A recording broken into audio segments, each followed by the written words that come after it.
boleh dikatakan koruptor itu bisa disebut dengan musrifin. Jadi kaum musrifin itu yaitu kaum koruptor. Ya. Apa yang ada dalam benak dan hati pikiran kaum koruptor itu disebutkan dalam Quran surat Yunus ayat 12.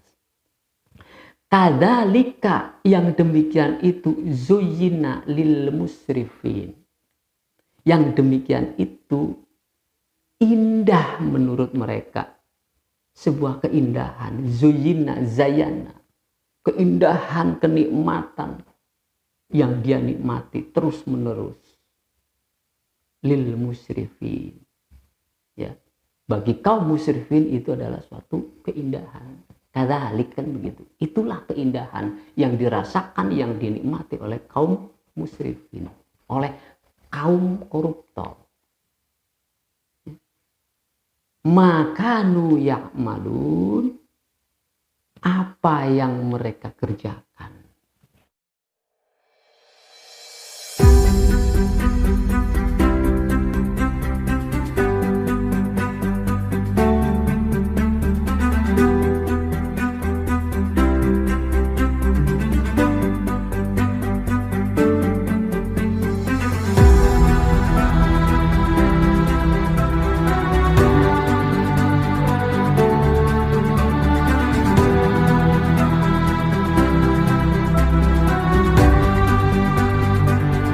Assalamualaikum warahmatullahi wabarakatuh. Salam sejahtera untuk Anda dan kita semua. Pemirsa yang dirahmati Allah, pada kesempatan ini akan saya sampaikan ya sebuah fenomena yang pada minggu-minggu terakhir ini ya mungkin sampai akan lama, bahwa sebuah fenomena di negeri kita tentang perpolitikan yang berkenaan dan yang berkaitan dengan korupsi itu akan terus menjadi trending topik ya di lingkungan bangsa kita, di lingkungan masyarakat kita. Ya. Kenapa demikian? Problem utama, saudara. Ya, mengapa ya korupsi itu sulit dibenahi? Ya. Mengapa korupsi itu sulit dibenahi? Sementara negara-negara lain ya sudah mengarah kepada perbaikan-perbaikan. Tapi di negeri kita yang notabene masyarakatnya mayoritas masyarakat beragama, ya terutama agama Islam. Tapi kok sepertinya sulit untuk menyelesaikan program-program tersebut. Nah, ini perlu difahami, perlu diketahui ya. Penyebab utamanya apa? Kan begitu masalahnya. Setelah tahu penyebab utamanya, lalu maukah menyelesaikannya? Maukah mentuntaskannya? Kan itu nantinya. Ya. Nanti itu problem keduanya gitu. Setelah tahu penyebabnya, setelah tahu yang menjadikan ini sulit penyelesaiannya, lalu jalan keluarnya ada sudah pasti dan tersedia sudah. Tapi persoalan yang paling beratnya lagi ini adalah kemauannya untuk menyelesaikan. Mau apa tidak dan sanggup apa tidak. Oke. Jadi ini bukan sesuatu yang muncul tiba-tiba, bukan sesuatu yang tampil dalam beberapa waktu ke belakang, tapi jauh sebelumnya, saudara. Jadi kalau ingin mencari sebab itu ya sampai kepada titik pusatnya, sampai pada titik pokoknya, baru di situ solusinya akan nampak. solusinya akan nampak. Nah, kembali lagi, mau nggak? Itu aja tawarannya. Jadi begini saudara, negara kita Republik Indonesia atau NKRI yang sudah digembar-gemborkan harga mati itu, ya, ini kalau saya analogikan, ya, supaya gampang menangkapnya nih. Kalau saya mau analogikan, ini seperti komputer, ya, seperti satu unit komputer. Jadi komputer ini terdiri dari dua hal penting, yaitu hardware dan software. Ya, NKRI, Undang-Undang Dasar 45, Konstitusi, Bhinneka Tunggal Ika, ini kan hardware-nya, gitu kan. Software-nya apa? Sistemnya. Jadi ada perangkat lunak, ada perangkat kasar. Ya, perangkat kasarnya jelas kita sudah pahami semua bahwa NKRI, ya, Konstitusi, Pancasila, Undang-Undang Dasar 45, Bhinneka Tunggal Ika, ya, itu semua sudah orang tahu bahwa itulah negara RI atau NKRI. Nah, sistemnya, saudara, sistemnya ini, nah kita lihat, ya, jadi software dan hardware itu mesti satu, mesti sama, gitu, mesti sama. Kalau diibaratkan satu pabrik begitu. Jadi sistemnya itu dengan apa? Dengan hardware-nya itu harus sama. Nah, dalam perjalanan waktu ini negara kita NKRI itu ada orde lama, ada orde baru. Nah, di masa orde lama dan orde baru itu masih softwarenya masih sama, masih asli. Ya, sistemnya masih sama. Ya, antara hardware dan softwarenya masih sama gitu kan. Di dalam orde lama dan orde baru.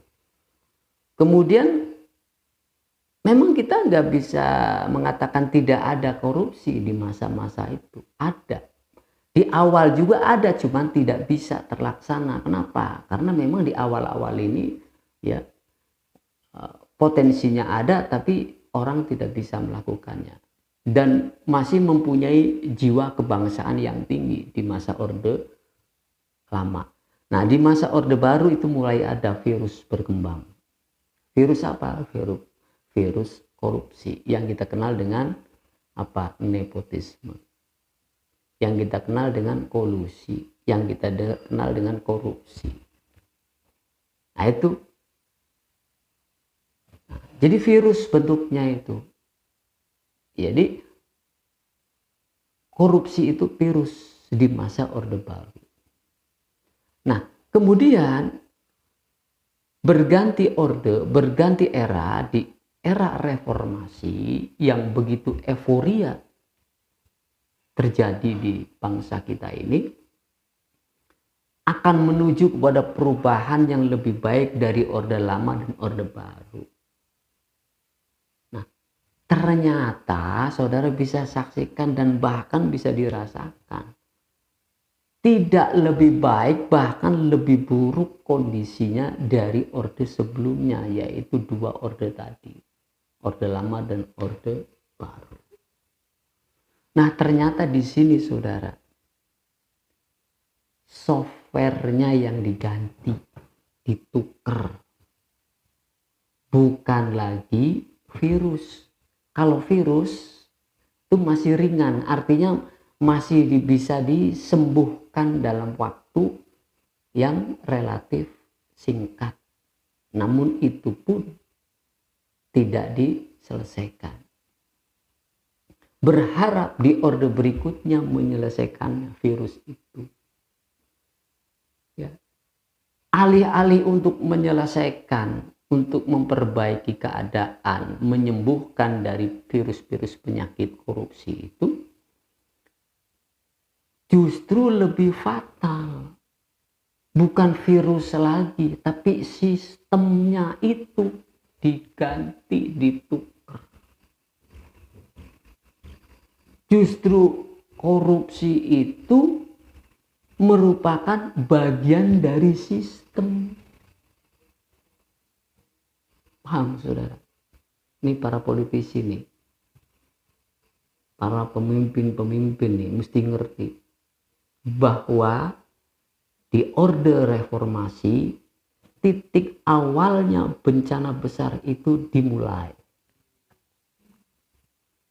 Ya, justru bukan virus lagi di Orde Reformasi itu sampai detik ini.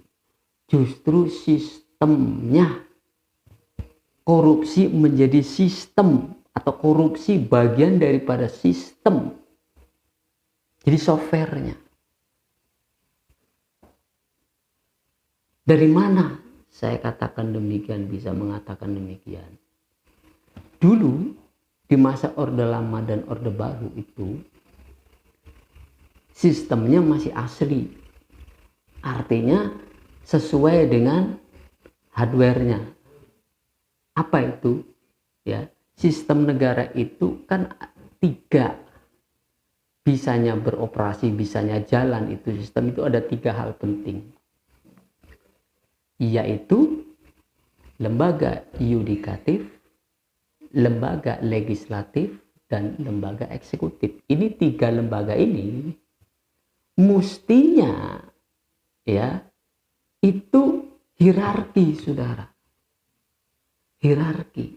Artinya yang tertingginya itu adalah yudikatif. Makanya di masa sebelumnya Orde Lama Orde Baru itu masih menggunakan sistem aslinya, yaitu MPR sebagai lembaga yudikatif merupakan representasi dari kekuasaan rakyat tertinggi. Nah, di bawahnya baru tinggi. Jadi ada lembaga tertinggi negara dan lembaga tinggi negara. Jadi kedudukan DPR itu di bawah MPR.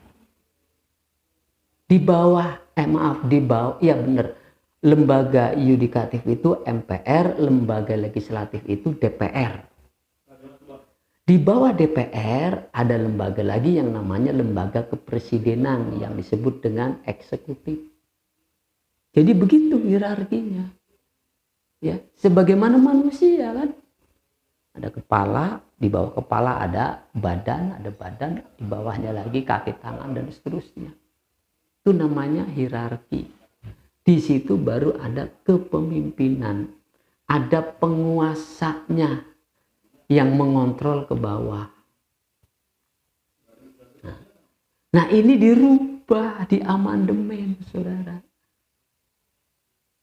Dengan posisi yang sejajar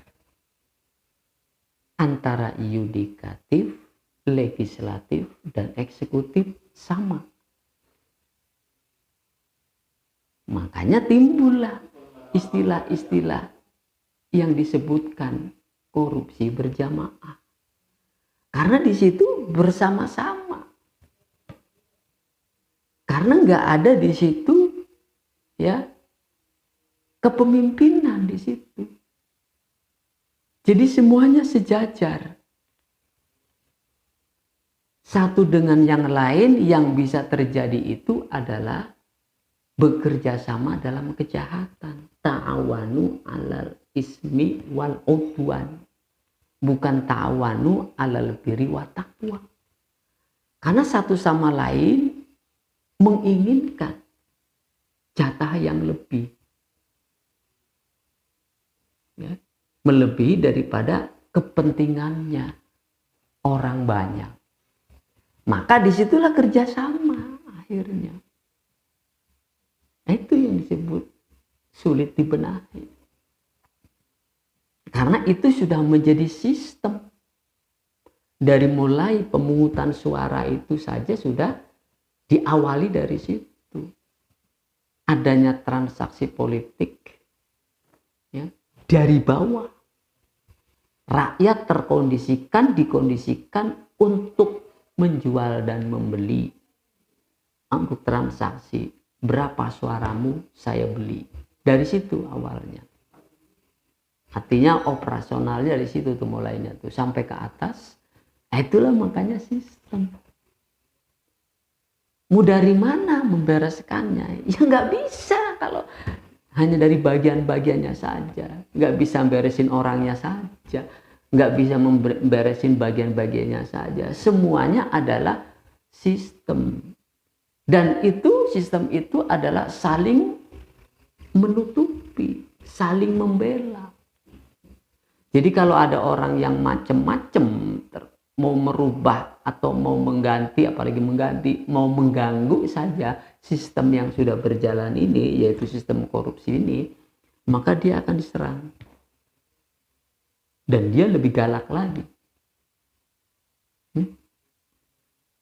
Jadi mau teriak-teriak kayak apapun, mereka tidak akan bergeming.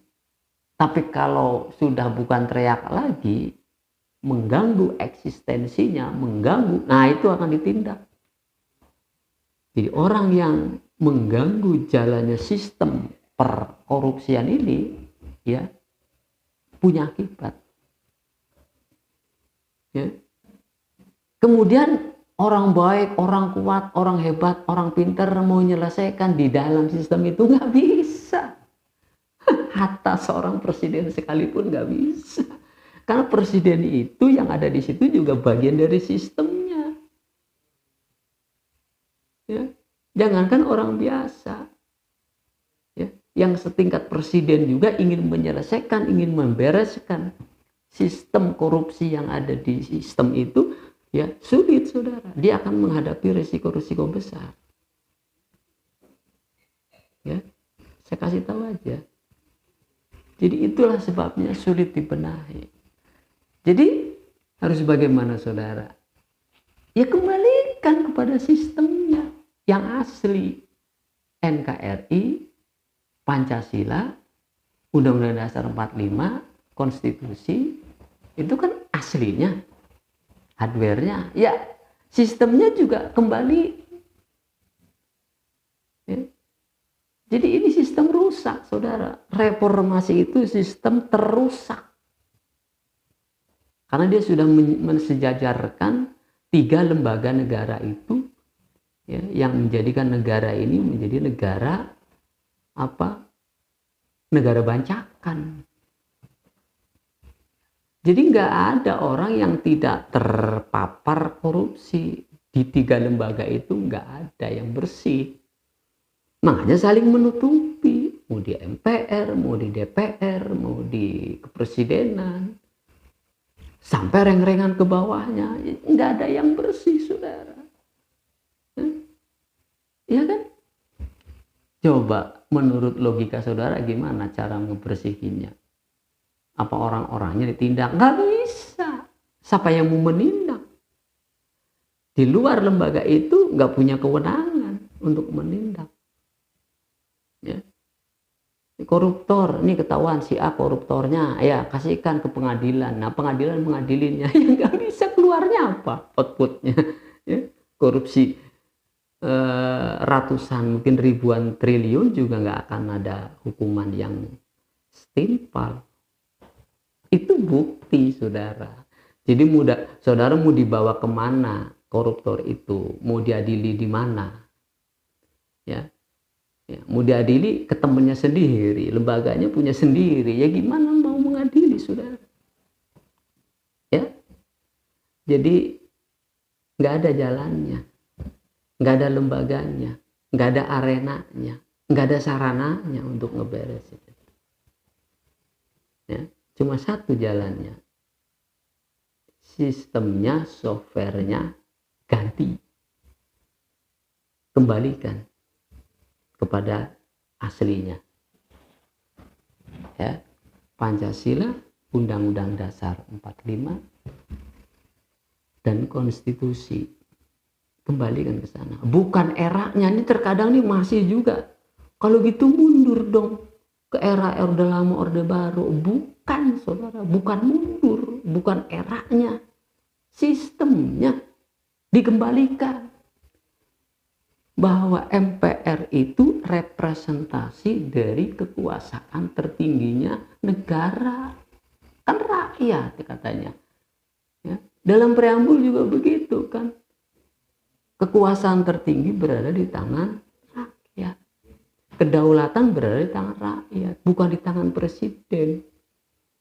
Ya. Jangan jadi raja presiden itu. Nama juga presiden. Presiden itu kan rumpun bahasanya prosedur. Kekuasaannya dibatasi oleh prosedur.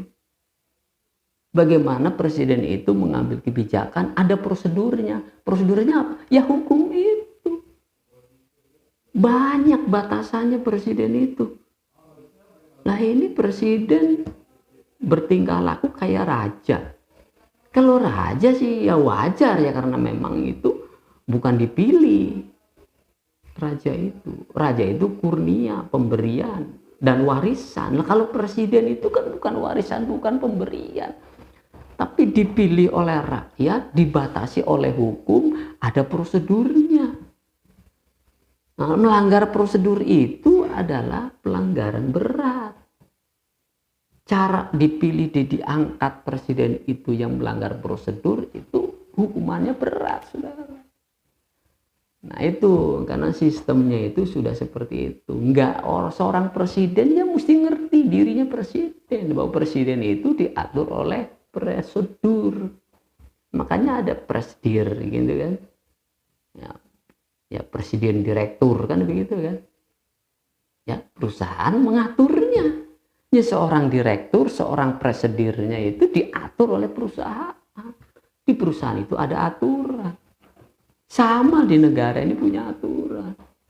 Makanya sebutannya presiden, bukan raja. Bukan penguasa.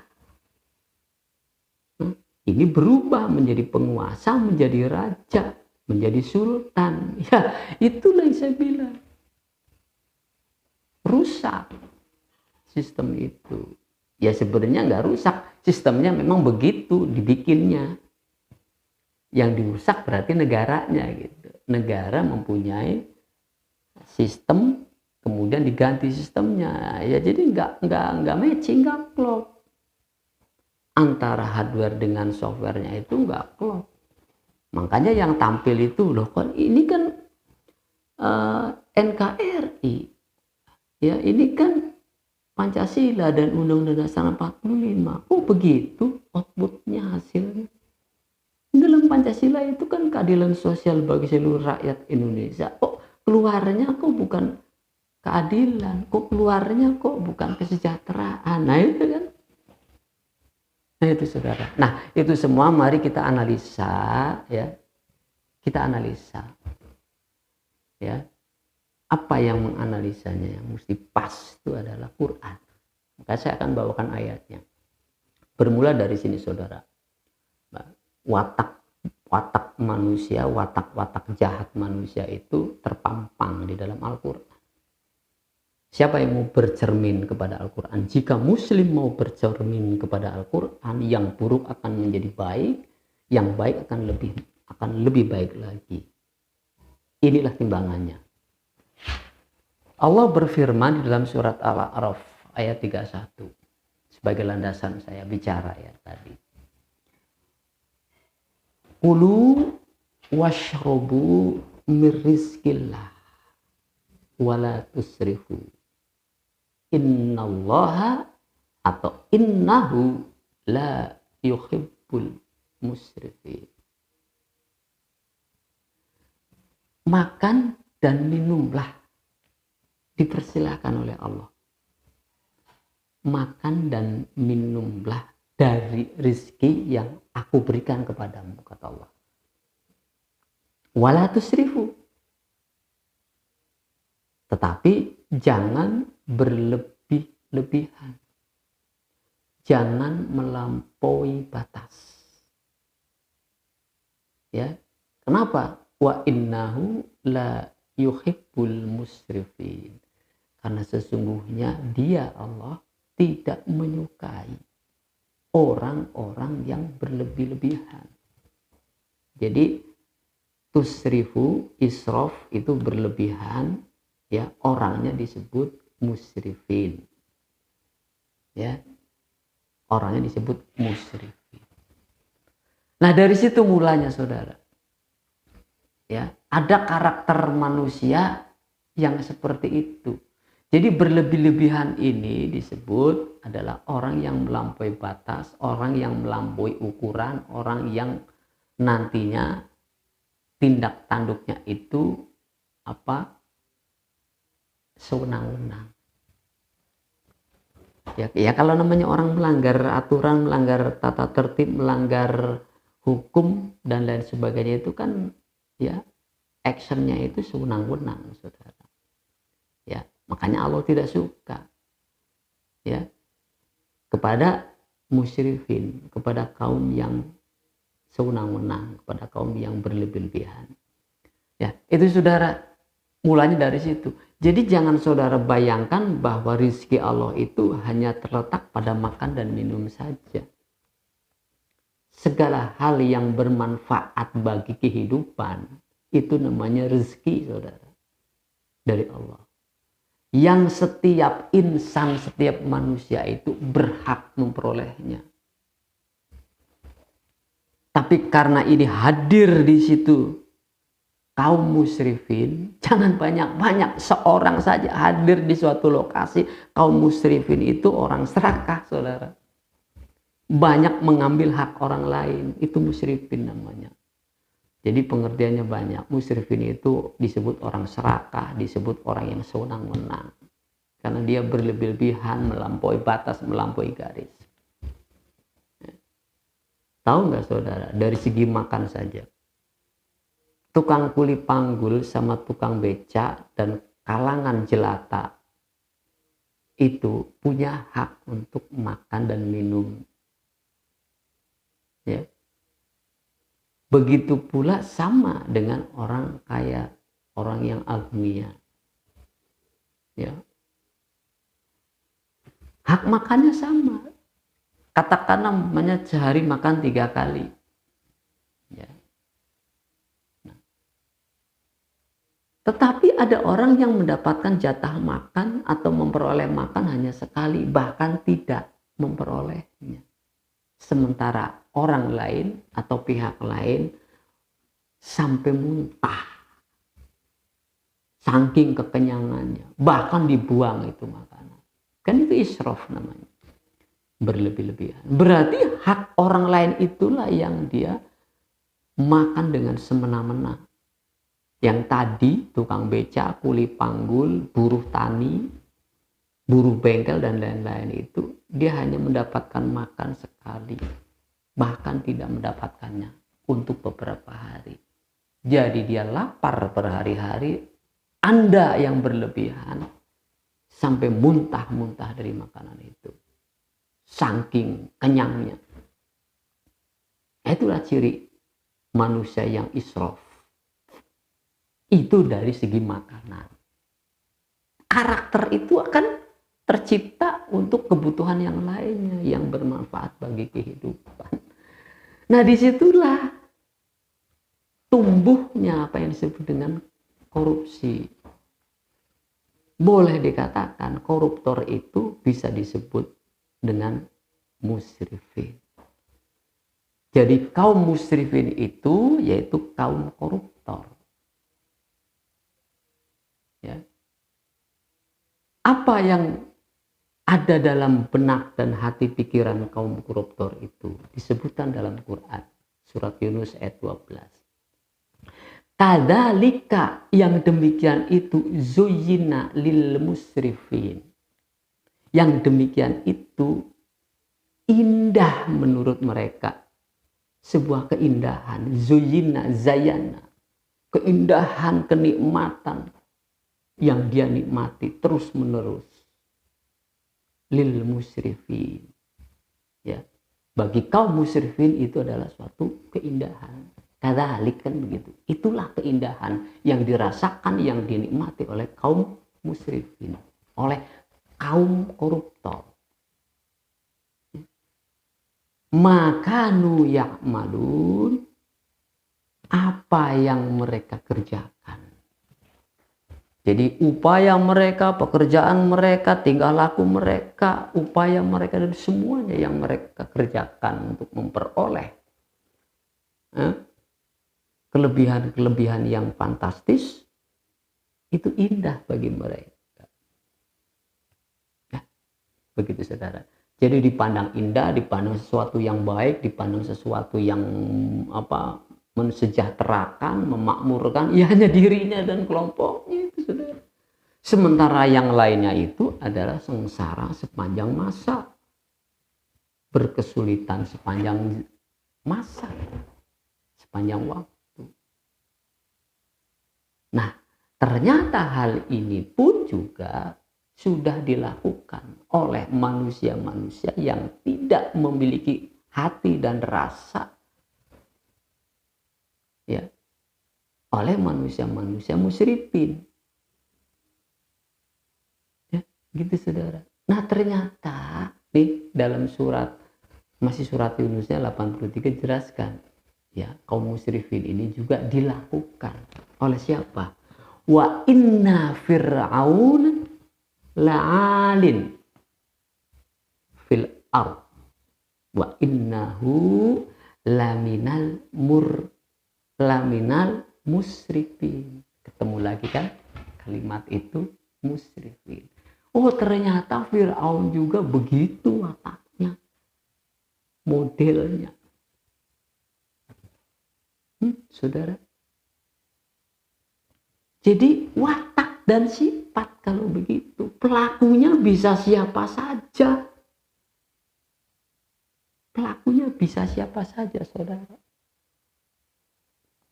Ya, ini jangan enggak boleh menuduh, enggak menuduh, rumus. Siapapun orangnya yang berwatak israf itu sama watak itu yang pernah juga dilakukan oleh Fir'aun, oleh Abu Jahal, oleh Abu Lahab, oleh Namrud terhadap masyarakatnya, terhadap rakyat. Ya memang itu umum, betul.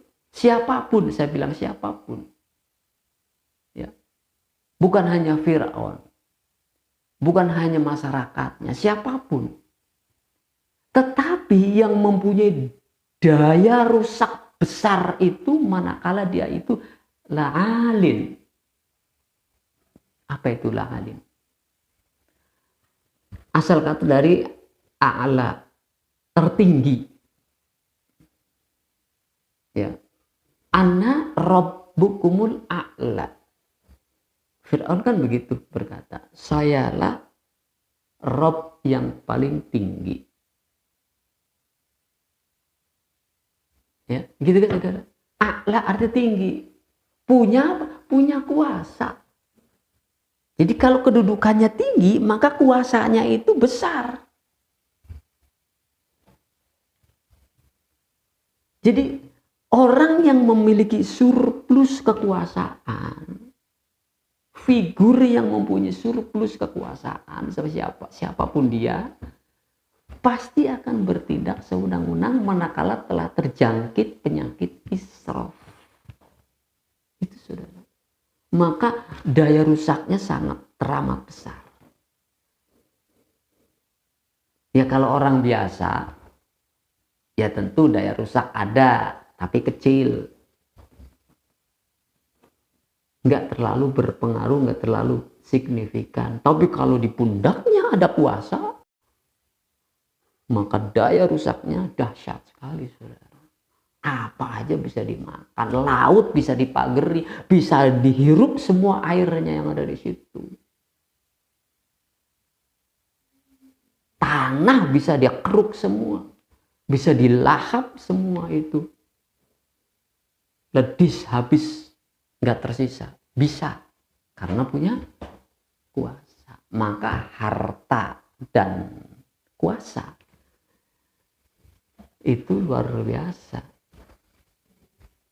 daya ledak, daya rusaknya, saudara. Ya, begitu, saudara. Makanya di sini kalimat zayana saya kaitkan dengan surat lain. Ya, ini hobi manusia.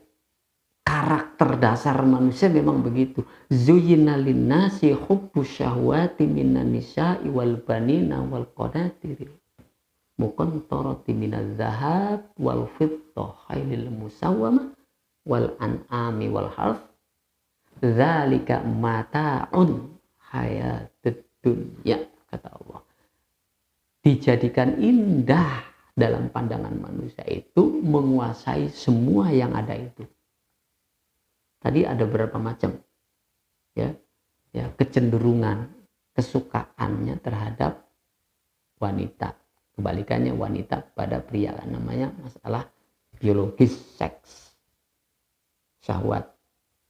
Wal banin kepada generasi, kepada anaknya, kepada keluarganya, kepada kroninya. Wal qanatir muqantarah, ya, terhadap harta benda. Minaz zahab wal fiddah, dari emas perak harta. Ya. Khailil musawwamah, kendaraan yang paling bagus. Kemudian ya, wal hars, pertanian, peternakan. Nah itu semua, perkebunan, pertanian, semuanya kan akan dikuasai semua, saudara. Ribuan hektar, ya. Kemudian ribuan hutan dikuasai semua. Ya. Walaupun itu milik rakyat, nggak peduli. Mau hutan, mau sawah, mau tambak, mau apa saja semua. Ya. Mataul dunia, hayati dunia, itulah kehidupan dunia yang mereka cintai, mereka senangi. Padahal ada satu ujungnya. Wallahu indahu husnul ma'ab. Ya, sebaik-baiknya untuk mengelola sumber daya itu semua yang di atas itu, kembalikan kepada Allah. Artinya pakai tata aturan Allah, saudara. Husnul ma'ab itu maksudnya adalah tata kelolanya mesti Allah hadir di situ, ikut. Maka kalau kembali kepada negara NKRI harga mati itu, yang harga matinya mana? Ini negara yang dikehendaki Allah karena mencantumkan tauhid. Ketuhanan yang Maha Esa, jangan macam-macam. Ini negara tauhid, saudara. Para koruptor itu sebenarnya sedang diancam oleh Allah itu. Anda telah mengkorupsi hak milik Allah yang diberikan kepada rakyat. Karena ini negara ketuhanan. Bukan negara agama ya, jangan salah. Negara yang berdasarkan ketuhanan. Bukan negara agama ya, atau juga jangan mempersepsikan negara Islam, jangan. Tapi negara Pancasila adalah negara yang berketuhanan. Negara yang berkeadilan. Tapi dilanggar semua oleh kaum musyrikin. Hati-hati. Anda berhadapan dengan Allah. Maka di sini sadarlah, tobatlah, wahai koruptor. Kalau tidak, silakan Anda akan berhadapan dengan azab Allah di dunia dan di akhirat kelak. Nggak sempat diadili di dunia, akhirat menunggumu. Jangan dikira, saudara, tenang-tenang saja. Ya. Nah itulah, saudara. Jadi kalau ingin menyelesaikan, kembalikan sistemnya kepada originalnya. Konstitusi, Undang-Undang Dasar 45, itulah aslinya. Ya. Pemiliknya adalah umat. Pemiliknya adalah rakyat. Anda bukan pemilik, wahai para pemimpin-pemimpin negara. Anda bukan pemilik, tapi Anda sudah berlaku israf, berlebih-lebihan. Itulah Allah tidak suka kepada Anda. Innahu la yuhibbul musrifin. Demikian, semoga ini menjadi nazir bagi Anda, peringatan bagi Anda para koruptor. Ya, Anda memang tidak bisa diadili oleh masyarakat, oleh hukum yang ada. Anda tidak bisa, tapi Allah sangat mudah mengadili Anda. Demikian, hadanallahu wa iyyakum ajmain. Walhamdulillahi rabbil alamin.